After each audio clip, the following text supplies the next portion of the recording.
Exercício 4. Olha como... Chegou o professor Ricardo. Oba, quem é que está falando? Eba! Oi, prof. Meu erro, perdoe-me, pessoal, foi que eu coloquei a turma 159 às 8 horas. É 169, né? É isso? Ah, então por isso que eu estou me perdendo. Matei a charada. Eu já dei uns 15 minutos de aula, mas só foram esclarecimentos sem maiores efeitos, né, pessoal? Professor, tu não está aparecendo. Pois é, eu acho que eu estou... Ah, tá, estou com o vídeo apagado. Tá. Ah, agora Aqui estamos ele. te vendo, prof. Muito bem, Tudo pessoal. bom? Muito prazer. Prazer, Meu Márcio. nome é Ricardo Cobalt de Araújo. Marcelo que me salvou aqui. Desculpe o erro, né? E não vai se repetir, evidentemente. Pessoal, eu estou aqui substituindo, não é propriamente substituindo, porque nós damos as disciplinas juntos, eu e o professor Gustavo, e o meu objetivo aqui é implementar a continuidade dessa disciplina, né? Eu sou professor da faculdade já desde 1988, professor de Direito Internacional Público e Direito Internacional Privado também. Eventualmente, vocês podem ser meus alunos lá no 10º semestre.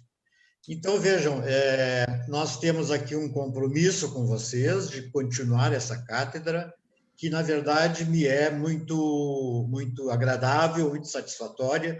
É uma matéria que eu gosto e que eu sei que tem vocês, diante das expectativas que ela traz, pode também agradar vocês. E gostaria que vocês participassem, à medida do possível, pessoal, com perguntas, com participações, certo? E, acima de tudo, com questionamentos. Nós temos este WhatsApp que nos salvou aqui, né? Nós temos lá o e-mail institucional, mas vamos tentar usar o método mais simples possível para nos comunicarmos, certo? Eu fico aberto a qualquer questões que possam ser colocadas por vocês e, desde já, eu gostaria de já iniciar, porque já perdi um tempo aí, a continuidade da disciplina. E quando eu falo na continuidade, eu já mais ou menos olhei o programa do professor Gustavo, e ele difere um pouco da minha fórmula de apresentar, porque eu sou, digamos assim, mais metódico, mais estruturado na questão teórica e mais vinculado não a discursos ou debates ou discussões acerca, que também são válidos e eficazes, mas basicamente a estrutura de temas que vocês, na verdade, ainda nem conhecem, né? Essa é a verdade. E quando eu analisei ali o contexto daqueles pontos que foram trazidos, pessoal, eu vejo que eu começo a nossa disciplina pela matéria relativa à solução internacional por meios pacíficos dos conflitos, ou seja, a solução de conflitos sob o ponto de vista internacional. Em primeiro lugar, me respondam, qual é o maior sujeito de direito internacional? Ou talvez o mais importante? Quem é Marcelo? Quem é Maria? José Carlos? Quem é o... Hein? A ONU. O sujeito dotado de personalidade jurídica. A quem se destina a disciplina? Em primeiro lugar, de modo preponderante, aos estados, não é isso? As nações. As nações, aos estados. Muito bem. Vocês vejam, então, que os estados, até pela teoria tradicional, sempre foram a pessoa internacional por excelência. Até porque outras não haviam. Estas nascem no transcurso do século XX, estruturadas mais propriamente nas chamadas organizações internacionais, que nós vamos analisar sucessivamente, pessoal. Nós vamos falar um pouco da teoria dos mercados internacionais, vamos falar do direito da integração, vamos falar de União Europeia, vamos falar de Mercosul, e vamos tentar levar a vocês uma ideia de que a participação de vocês é importante na aula e que qualquer dúvida que vocês tenham, eu gostaria que me questionasse. Estou à disposição.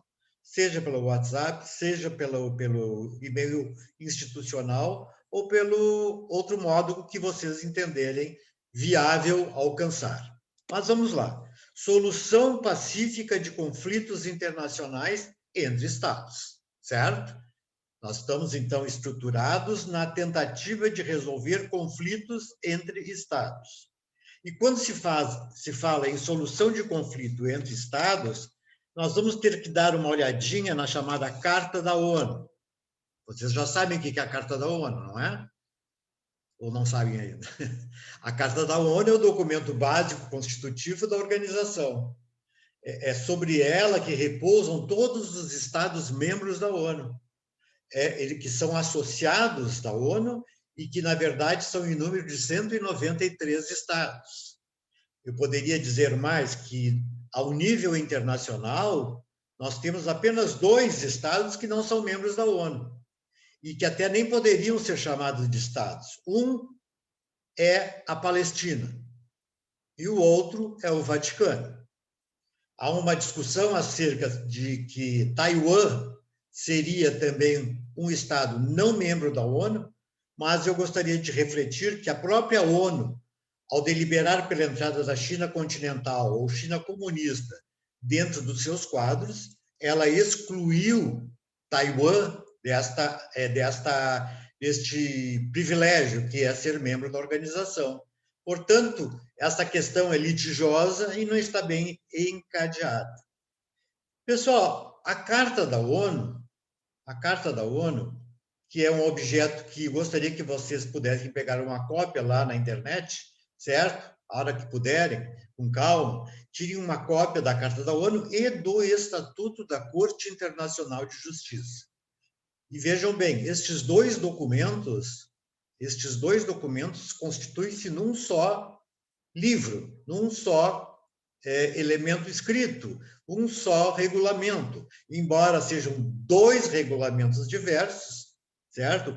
A ideia é de que a Carta da ONU sustente a Constituição e objetivos da organização, enquanto que o Estatuto suscita a questão da Constituição e objetivos da Corte Internacional de Justiça.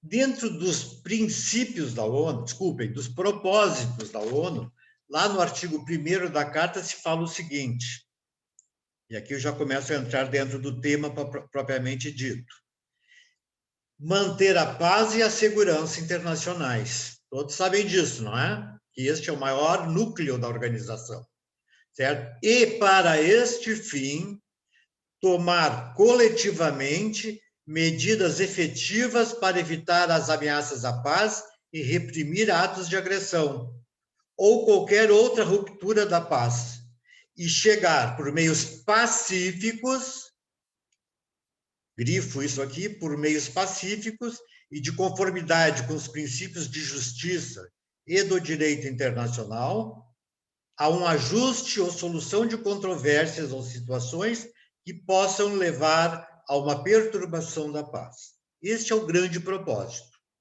a manutenção da paz e a segurança. E para inserir este propósito para os seus Estados-membros, a ONU diz: todos os conflitos entre Estados devem ser resolvidos necessária e obrigatoriamente, certo? Por meios pacíficos, sem uso da força, sem o uso das armas, sem o emprego da guerra.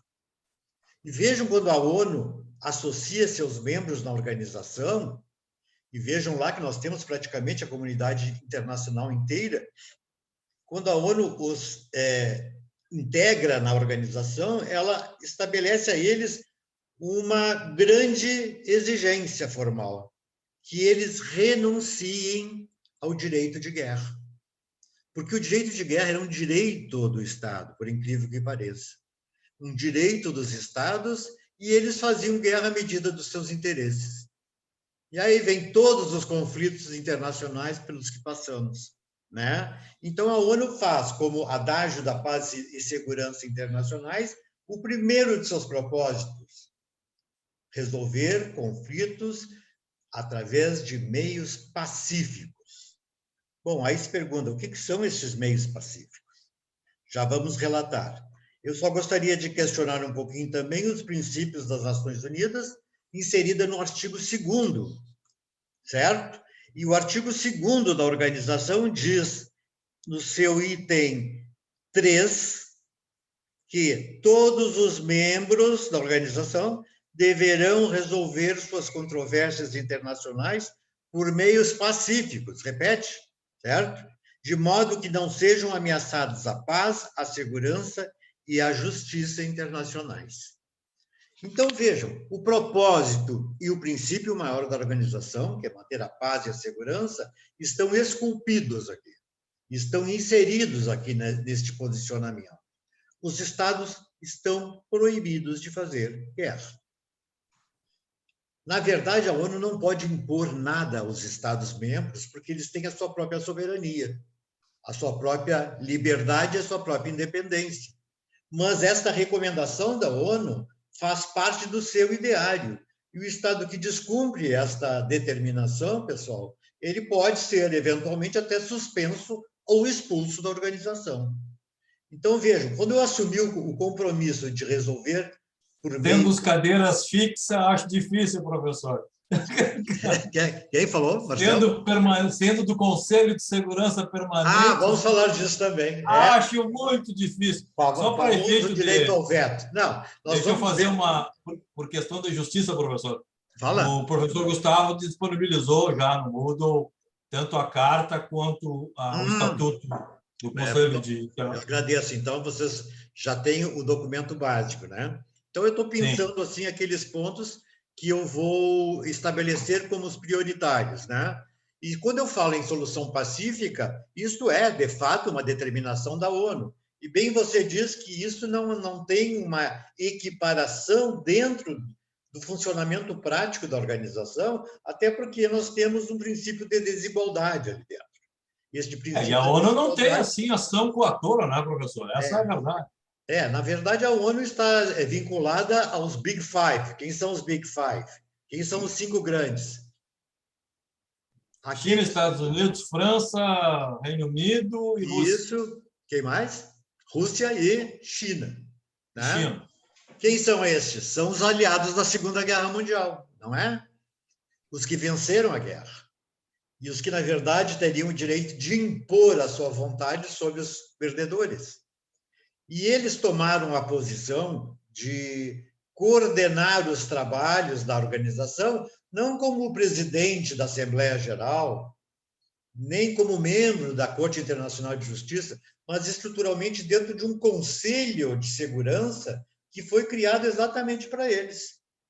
Um conselho de segurança criado para 15 membros, onde 9 votos aprovam resoluções e recomendações.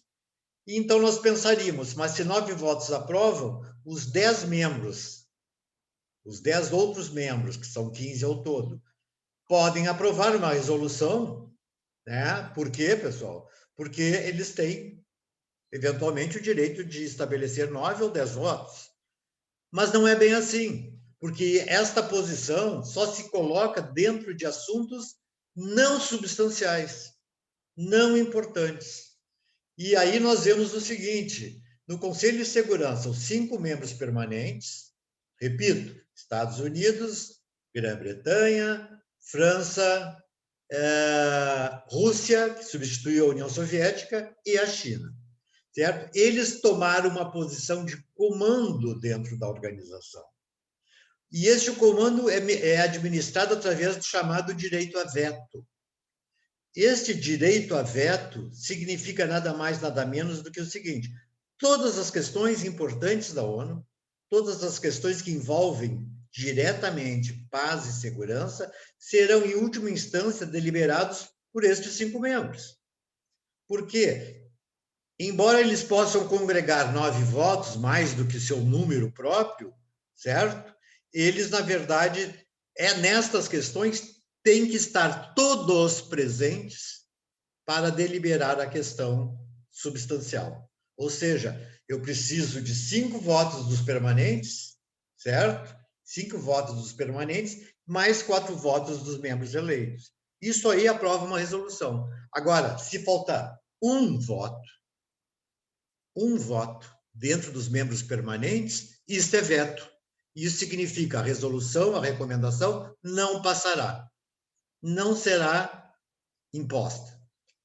Nós falamos disso e dizemos que, apesar de todos estes propósitos e princípios que nós analisamos, o maior membro da organização, que é os Estados Unidos da América, porque é o que mais contribui com a organização, é o primeiro que, após a criação da ONU, começou a encadear uma série de conflitos internacionais no famoso momento chamado Guerra Fria, contra a União Soviética.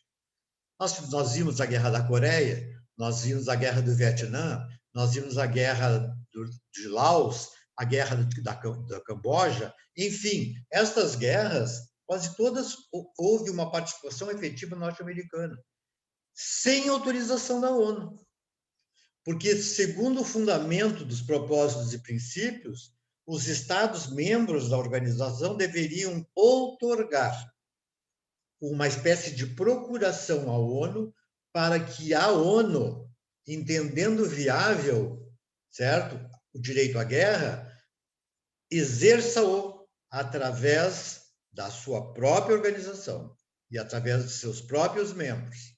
Ou seja, vai ser analisado se é caso de guerra e, neste caso, quem vai invocar e propor o direito de guerra vai ser o próprio Conselho de Segurança e, infelizmente, nós vamos verificar, então, que este desnível de relações internacionais dentro de uma organização que se diz igualitária, na verdade, não é absolutamente equiparada entre seus membros. O único ponto dentro da organização que é comparável seria a Assembleia Geral da organização, que é o órgão deliberativo máximo. O órgão deliberativo máximo, que é composto, então, por 193 assentos, cada estado tem o seu direito, e todos têm um voto, independentemente seja voto norte-americano ou voto da pequena ilha de Nauru, lá no Pacífico. Certo? Vejam, aqui temos um sistema de igualdade. E, supostamente, teoricamente, isso estaria a determinar, pessoal, o quê? Estaria a determinar que haveria igualdade e democracia dentro da organização. Quando, na verdade, quando não há, por exemplo, o direito a veto, ou a aplicação do direito a veto pelo Conselho de Segurança, esta matéria nem vai à Assembleia Geral para votação. Ela se paralisa ali. Ou seja, primeiro é ouvido o Conselho, depois é ouvido a Assembleia, que deveria ser o órgão mais importante da organização. Mas dentro do nosso tema, se tiverem dúvidas, me perguntem, certo? Mas dentro deste nosso tema, nós temos também que analisar, então, afinal, quais são esses meios ditos pacíficos de solução de conflitos. Nós podemos estruturar isso sobre 3 fundamentos básicos. Os métodos diplomáticos, os métodos judiciais e os métodos coercitivos. Vejam que nós estamos dividindo em 3 classes, quais as características determinadas pela intervenção para efeitos pacíficos. Os meios diplomáticos. O que é um meio diplomático, pessoal? O que é o meio diplomático? O que é diplomacia? Para que serve a diplomacia? Vamos trocar pela palavra negociação, não é isso? Ajuste, regulação de posições, obtenção de um consenso. Este é o meio diplomático, e estes meios diplomáticos, que invariavelmente são exercidos pelo próprio chefe de Estado ou chefe de governo, como também pelo ministro das Relações Exteriores, como também pelos agentes diplomáticos, este contexto, na verdade, ele é deliberado dentro de questões que são postas com o objetivo de apresentar a melhor solução de todas possíveis. Ou seja, nada melhor que o entendimento, a conciliação, o acordo. Agora, evidentemente que quando falamos sob a tônica dos meios diplomáticos, eu estaria a referir a vocês que estes ditos meios diplomáticos se subdividem. E se subdividem da seguinte forma. Primeiro meio diplomático, e talvez o mais empregado internacionalmente, que são as chamadas negociações diretas. Pessoal, vamos pegar, então, um caso de uma negociação direta, porque a negociação direta só pode ser promovida quando os estados em conflito são poucos, 2, 3, 4, não mais do que isso, porque senão não se consegue discutir e negociar diretamente, concordam? Então, vejam, no momento em que não se consegue negociar diretamente, não é a solução as negociações diretas. Essa será reprisada adiante. O método é dotado de força e critério dentro da possibilidade de uma efetiva negociação, por exemplo, entre um conflito Brasil e Argentina. Brasil e Argentina, que volta e meia estão discutindo questões relativas ao comércio entre os dois estados, este tipo de conflito, invariavelmente, ele vai até um certo ponto. Um ponto em que se tentou todas as formas de negociação, que os agentes diplomáticos reunidos dos dois estados objetivaram resolver a questão, que esta questão vai ser considerada uma questão que, se negociada, resolveu o conflito, porque basta a assinatura de 2 ou 3 chefes de Estado dentro da proposição do acordo feito. Muito fácil. E isto, por exemplo, é feito invariavelmente pelos chefes de Estado, que eles gostam de aparecer exatamente na hora de assinar o tratado, né? O tratado, digamos, de amizade, de paz e de prosperidade entre os Estados. E este acordo de conscientização negocial, evidentemente, que é o melhor método de solução de conflitos. Porque eu, diante lá da Maria, tá, estou dizendo, não concordo com essa sua posição. Você vai me dizer, eu também não concordo com a sua. Então, como é que nós chegamos a um denominador? Como é que nós vamos resolver isso?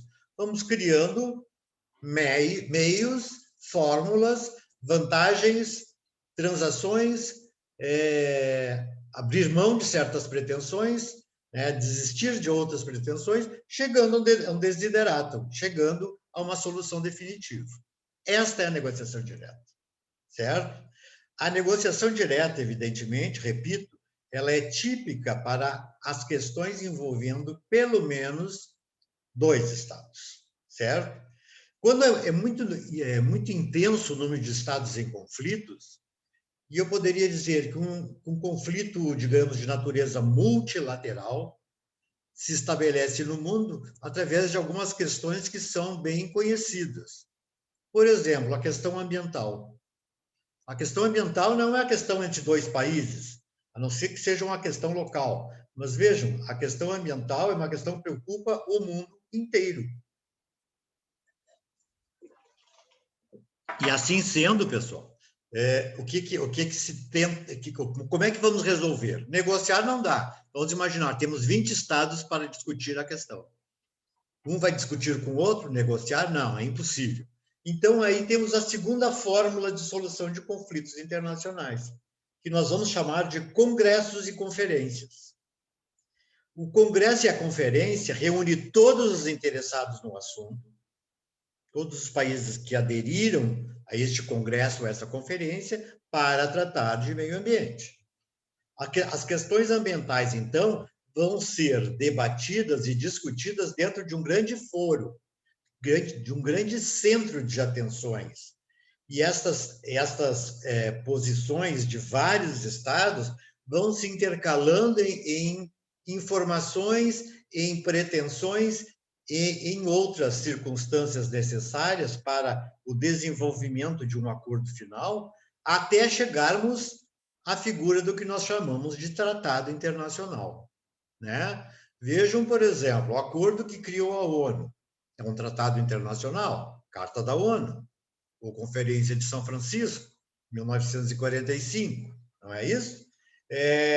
O acordo que criou a União Europeia, o Tratado de Maastricht, certo? Que criou a unificação dos países europeus dentro de uma unidade política e econômica. Vamos ver também sobre isso. O acordo que criou o Mercosul. Vejam que o Mercosul, como ele originalmente era constituído de apenas 4 Estados-membros, tá? E, na verdade, até hoje continuam sendo os mesmos 4, porque a Venezuela, que entrou no Mercosul, está suspensa do Mercosul, em virtude de que a Venezuela não exerce um poder político de natureza democrática, certo? Mas vejam, esses estados podem negociar pessoalmente, e negociam, que são 4, certo? Agora, se nós vamos falar da União Europeia, um acordo na União Europeia é bem mais complexo. Nós temos 27 estados, vejam bem, pessoal, 27 estados integrados numa mesma comunidade. Estes 27 estados representam, vejam bem, 25 línguas diferentes. Como é que se conseguiu essa proeza de criar, né, a União Europeia? E aqui nós, com 4 estadinhos, não conseguimos levar para frente o Mercosul. Isso chama-se vontade política? Isso se chama desinteresse pela integração, certo? O interesse da integração, efetivamente, é o europeu, né? Por que se uniram os europeus? Porque o povo quis. Estava cansado de sofrer por 2 grandes reveses internacionais, que foram a Primeira e a Segunda Guerra. E com medo de uma terceira, eventual, que se colocava à frente deles, frente à oposição norte-americana e da União Soviética, eles resolveram, vamos garantir a nossa segurança, a nossa economia, os nossos mercados. E aí fazem uma união por pedido do povo. Aqui, no Cone Sul, ninguém pediu para fazer integração nenhuma. O povo a maioria do povo nem sabe o que é direito de integração, o que é o Mercosul. E por isso não funciona, porque todas as decisões tomadas pelo órgão centralizador do Mercosul, certo? Que é Conselho e Mercado Comum, todas as colocações postas dentro lá devem passar pelos parlamentos de todos os estados. Então, não é um órgão decisório, porque ele não decide. Quem vai decidir é o Congresso brasileiro, o Congresso argentino, o Congresso uruguaio, o Congresso paraguaio. E, evidentemente, que você sabe como funciona um Congresso Nacional, ou não funciona um Congresso Nacional. E essas matérias, que são matérias que acabam sendo, né, desprestigiadas, elas acabam também não fomentando a possibilidade de ampliação do mercado comum. Nós, na verdade, buscamos um mercado comum, que é o terceiro passo da integração regional. Nós, na verdade, nem ultrapassamos o primeiro, já estamos tentando elaborar propostas do terceiro degrau, certo? De qualquer sorte, vocês vejam. Então, os congressos e conferências se prestam a obter uma adesão pré-determinada para que se consiga, pessoal, fazer criar um denominador comum que possa ensejar a formação de um tratado internacional que tenha, ao menos, efeitos entre aqueles que o ratificaram, né? Esta questão é uma questão importante, porque o Congresso e Conferência, invariavelmente, não chega nem a êxito.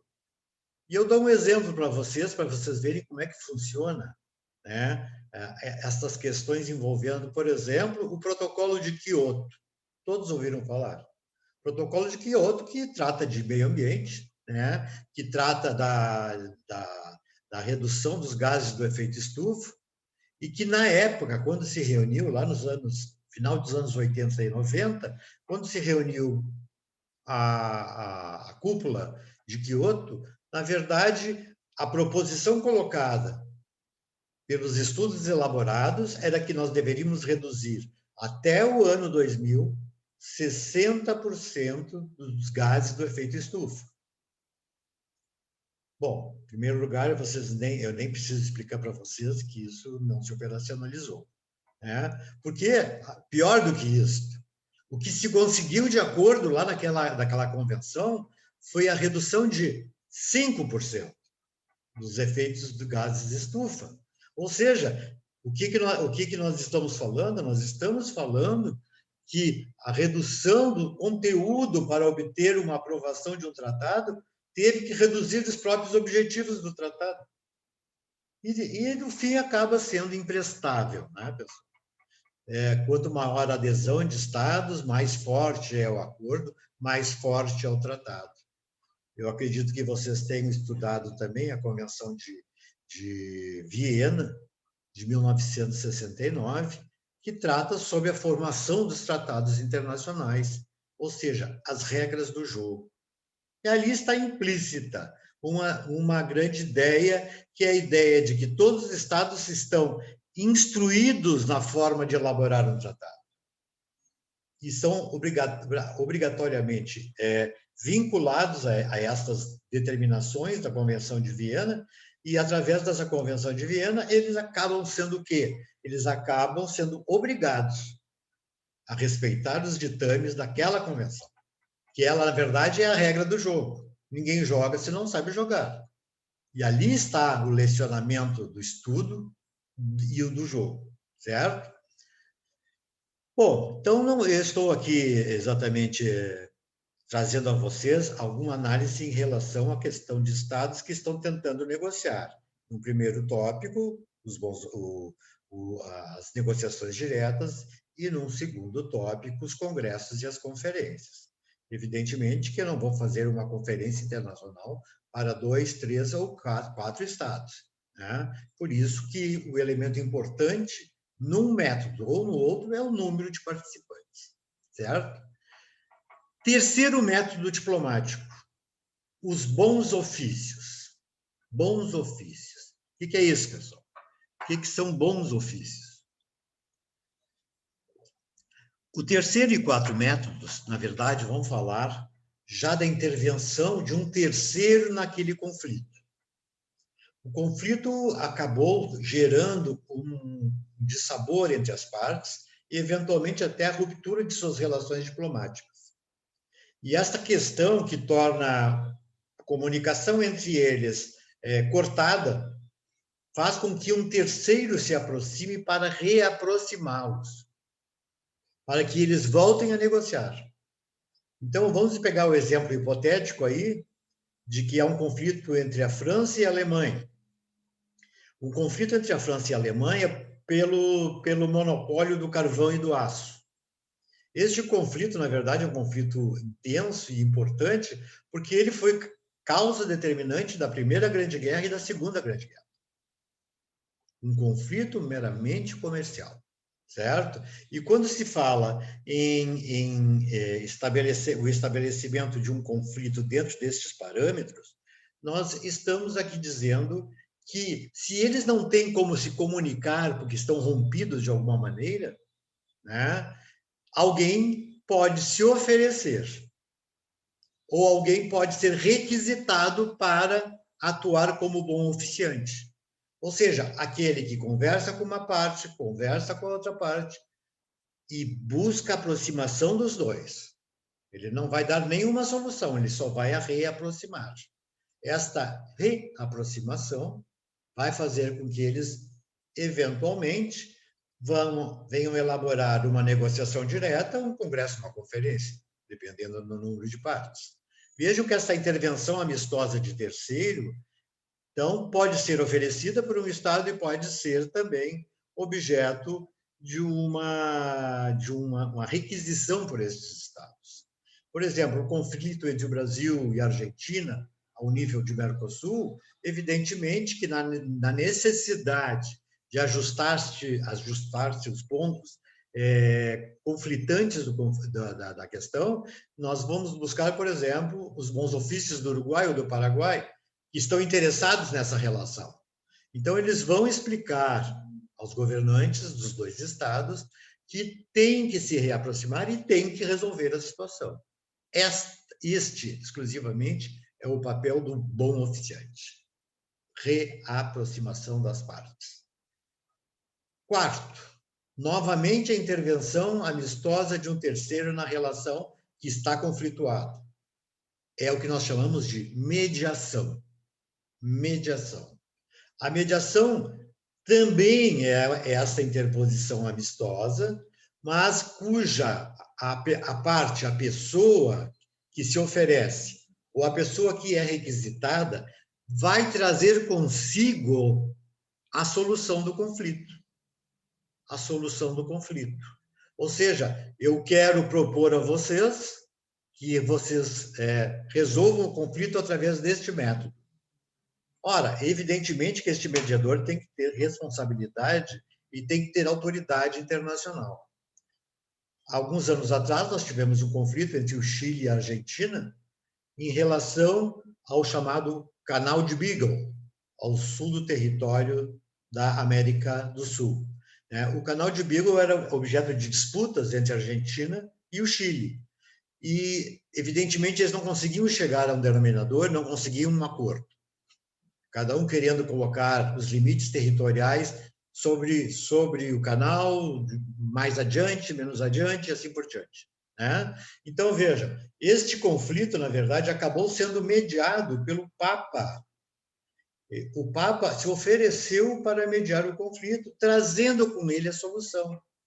Ou seja, ele convocou pessoas teoricamente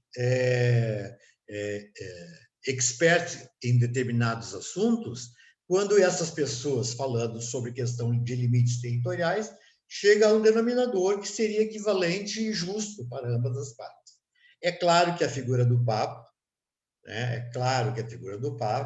foi importantíssima para a mediação, porque, na verdade, o Papa, de dois países nitidamente de ascendência católica, era um ato de responsabilidade que eles acabaram admitindo e solucionando essa questão, certo? Nós tivemos também um conflito entre o Peru e o Equador. Este conflito acabou sendo mediado também, há uns anos atrás, e a mediação se procedeu pelo presidente norte-americano Bill Clinton e pelo presidente brasileiro, então, Fernando Henrique Cardoso. Eles trouxeram a solução do conflito, levaram aos dirigentes dos dois países e foi aceita a definição de limites territoriais entre os dois estados. Veja, então, que o mediador, diferentemente do bom oficiante, ele traz consigo a solução. A questão apresentada por ele é que vai ensejar, eventualmente, o futuro tratado que vai regular aquelas relações, certo? Bom, nós temos, então, aqui 4 elementos configurados através do que chamamos meios diplomáticos. Vocês sabem que esses conflitos podem ser de inúmeras fórmulas e de inúmeros aspectos.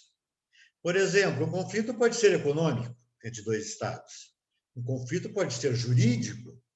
Por exemplo, o não cumprimento de um estado de um tratado internacional feito pelos dois. Certo? Um conflito pode ser de natureza social, étnica. O conflito pode ser de inúmeras formas. Então, esses conflitos entre estados, invariavelmente e preferencialmente, deveriam ser resolvidos pelo sistema diplomático.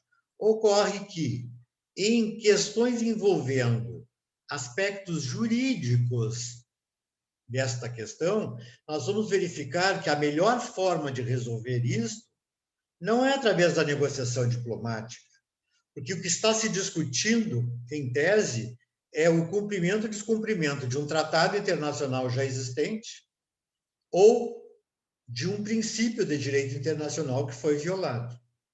Quando falamos nisto, estruturalmente nestas partes, nós estamos falando de conflito jurídico que será resolvido por meios judiciais. Meios judiciais, ou seja, colocar diante de um expert nestes assuntos, invariavelmente juízes, certo? Que vão deliberar acerca da decisão. Vocês sabem qual é o mais importante tribunal internacional também, que é da ONU, né? A Corte Internacional de Justiça. A Corte existe para resolver conflitos exatamente entre Estados. Entre Estados. Não há envolvimento de pessoas físicas, nenhum homem como sujeito de direito, só Estados. E vejam, A Corte Internacional de Justiça, então, foi uma inovação trazida pela ONU, embora já existisse desde a Liga das Nações, ela, na verdade, foi uma inovação importantíssima para a solução pacífica de conflitos. Por quê, pessoal? Porque quando a Corte Internacional de Justiça intercede-se num conflito internacional, nós temos que compreender que este conflito está sendo resolvido pela Corte porque os estados em conflito pediram, requisitaram uma manifestação da Corte. Não existe, como no direito interno, pessoal, um estado ingressar com uma ação contra o outro, sendo um autor e o outro réu.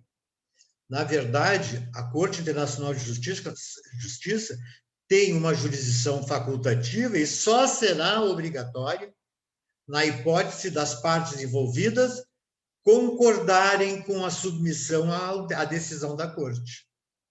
E mais do que isso, se comprometerem em cumprir a decisão da Corte. Então, vejam, eu posso optar por um sistema judiciário permanente, de juízes, que são 15, que lá permanecem, pessoal, estruturalmente para resolver conflitos entre Estados. Outra fórmula obrigatória de conflitos internacionais através da Corte é quando o conflito já está pré-ordenado dentro do seu próprio texto, desde lá do início, da sua origem, com a solução do conflito. Quaisquer cláusulas e condições deste acordo será resolvida pela Corte Internacional de Justiça. Neste caso, também a jurisdição da Corte é obrigatória, certo? E sendo obrigatória, os países não podem deixar de cumpri-la.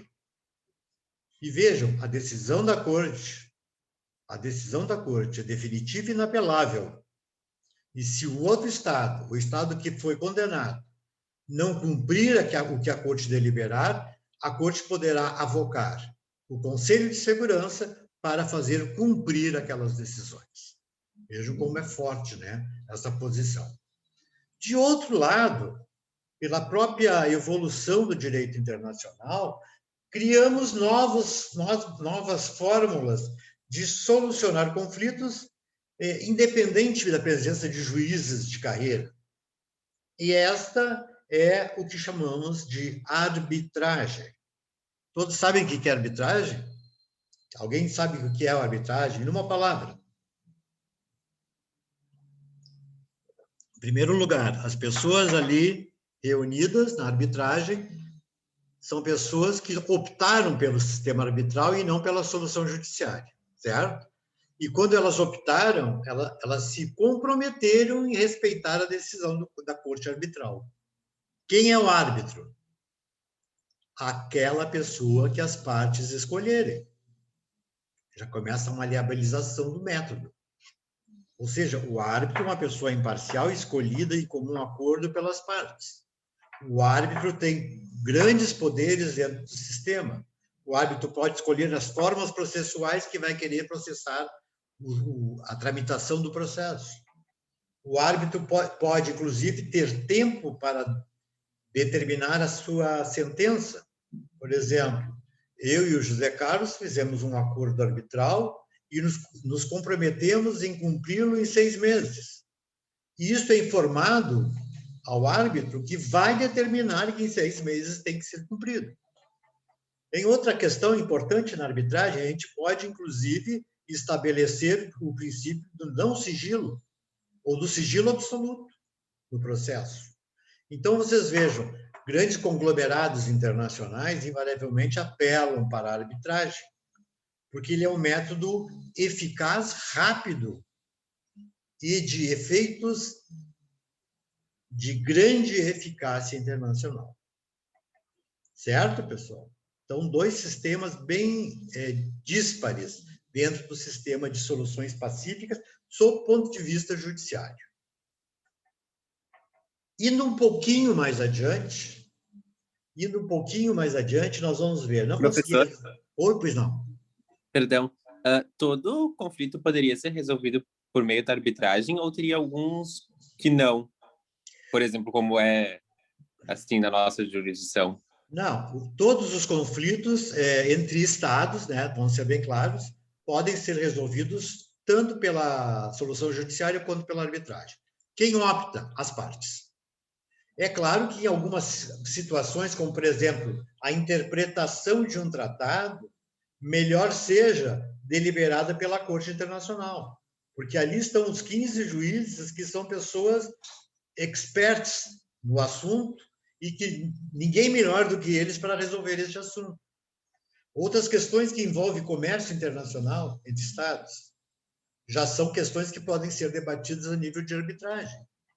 Outras questões que envolvem, inclusive, a questão de orçamento nacional e comprometimento com estados estrangeiros, também pode ser objeto de arbitragem.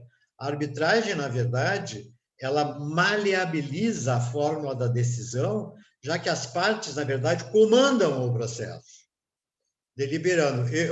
Você e o Marcelo vai ser o árbitro, a decisão tem que ser dada em 6 meses, a sua decisão é obrigatória, etc., etc. e tal. Você pode usar das fórmulas que você entender necessárias ou possíveis para comprovar os argumentos e vejam que a decisão, então, é estruturalmente mais adequada do que a solução judiciária.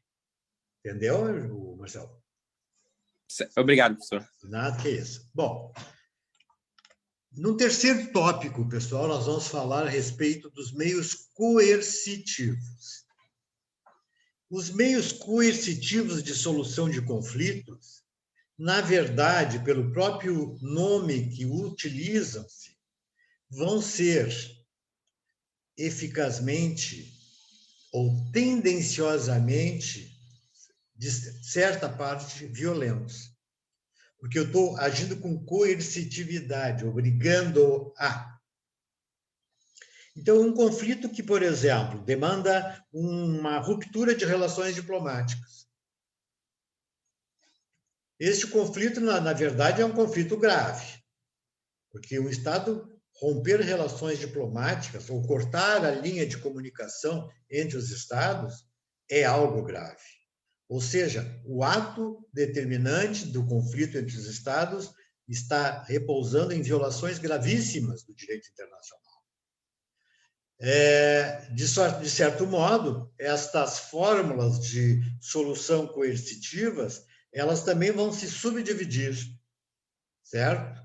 E eu, estruturalmente, já coloquei para vocês lá, pessoal, e olhem depois com atenção, lá no Moodle, um slide com todas essas informações, certo? E o que não souberem, quiserem perguntar, podem aproveitar. Esses slides podem, agora uma novidade para vocês, tranquilamente serem utilizadas, inclusive nas provas, certo? Evidentemente que a bibliografia sempre é essencial, né, pessoal? Eu, na verdade, pretendo que as nossas avaliações sejam avaliações que não determinem, por exemplo, o saber tudo do aluno, o conteúdo completo do estudo, e sim que ele esteja pesquisando a solução do conflito, porque isso ele não esquece, certo? No momento que você pesquisa, você vai guardar. Então, vejam, é indispensável a utilização desses slides, porque lá vocês encontrarão ao menos um roteiro sumário daquilo que vocês podem aperfeiçoar ao nível de bibliografia. De qualquer sorte, o primeiro dos meios coercitivos nós vamos chamar de retorção. Retorção. Este são, no fim, é com S mesmo, não é com C cedilha. A retorção ou efeito retorsivo. Ora, pessoal, então vamos pegar um exemplo. Um conflito entre A e B, 2 estados, certo? Em que um deles provoca em relação ao outro uma espécie de infração ao direito internacional. Não de grande gravidade, mas uma infração. Por exemplo, ele causou por exemplo, o desprestígio ou desrespeito em relação ao cidadão estrangeiro que está no meu país. Isso é um ato de afronta, é uma infração, e que pode ser repetido, e que pode ser digamos, empregada a tese da legítima defesa. Por quê, pessoal? Porque, pelo direito internacional, a retorção é exatamente o remédio de quem foi agredido, que aplicará contra quem agrediu, certo? Ele aplicará o quê, pessoal? Ele aplicará a mesma medida do ato de agressão. É óbvio que isso não vai ocorrer em qualquer caso. E nós temos 3 casos apenas de retorção. Primeiro, a questão, por exemplo, da sobretaxação de preços, que é um ilícito internacional, se não é negociado entre as partes. Os Estados Unidos sobretaxa o trigo brasileiro, causando um grande problema de natureza comercial da nossa balança de pagamentos. Essa sobretaxação está evidenciando, pessoal, que os Estados Unidos está se recolhendo ao seu próprio mercado e excluindo o nosso mercado. Eu posso aplicar aos Estados Unidos idêntica medida. A medida em que eu posso sobretaxar produtos brasileiros, que são indispensáveis, eventualmente, nos Estados Unidos. E isso vai causar também um grande problema para o sistema norte-americano. Ou seja, esta resposta proporcional, como se diz na legítima defesa, eu não posso me defender de um soco dando um tiro, né? Porque aí não há proporcionalidade de meios. Né? Então, assim, ó, a proporcionalidade tem que ser equivalente. Então, vejam, esse é o primeiro caso. Nós vamos, então, intuir que a resposta imediata é aquela que corresponde ao mesmo ato de infração cometido pelo outro. Bom, o segundo exemplo é o desprestígio do cidadão estrangeiro com benefício de um outro cidadão estrangeiro. Nós vimos essa situação muito pacificamente no sistema norte-americano. Depois do 11 de setembro, pessoal, os Estados Unidos se fechou com medo do terrorismo, todos vocês sabem disso. E nisso ele criou uma série de medidas de defesa antiterrorismo, e dentre essas ele consagrou um benefício ao povo europeu, que poderia entrar livremente nos Estados Unidos, não é isso? Ou de uma maneira menos fiscalizada do que os demais países, sobremaneira quem? Os países africanos, da América Latina, asiáticos e assim por diante. Ou seja, isso é discriminação. E a discriminação odiosa, beneficiando algum Estado e prejudicando outro Estado, também é hipótese de retorção. E esta é também uma resposta proporcional e idêntica.